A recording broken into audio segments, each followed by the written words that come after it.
ਹਾਂਜੀ ਇਹ ਜਿਹੜੀ ਤੁਹਾਨੂੰ ਵੀਡੀਓ ਦੇਖੀ ਇਹ ਆਪਣੇ ਸਿੱਖ ਕੌਮ ਦਾ ਜਰਨੈਲ ਕਹਿੰਦੇ ਨੇ ਜਿਹਨੂੰ ਸਿਮਰਨਜੀਤ ਸਿੰਘ ਮਾਨ ਉਹਦੇ ਦੋਤੇ ਦਾ ਵਿਆਹ ਸੀ ਉਹਦੀ ਰੇਖ ਦੇਖ 'ਚ ਹੋ ਰਿਹਾ ਸੀ ਉਹਦੇ ਸਾਹਮਣੇ ਇਹ ਸਾਰਾ ਕੁਝ ਹੋਇਆ। ਚੌਰ ਸਾਹਿਬ ਵੀ ਉਹਦੇ ਸਾਹਮਣੇ ਹੋਇਆ ਹੋਊਗਾ।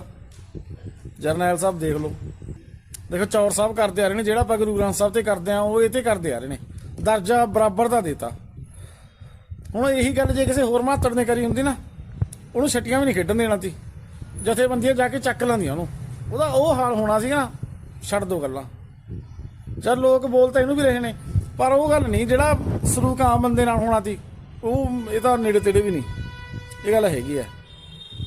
ਬਾਕੀ ਸਿਆਣੀਆਂ ਸਾਰੇ ਜਿਵੇਂ ਕਿਸੇ ਆਮ ਬੰਦੇ ਨਾਲ ਬਹੁਤ ਮਾੜਾ ਸਲੂਕ ਹੁੰਦਾ ਇਹਦੇ ਨਾਲ ਉਹ ਦੇਖੋ ਹੋਣਾ ਵੀ ਨਹੀਂ।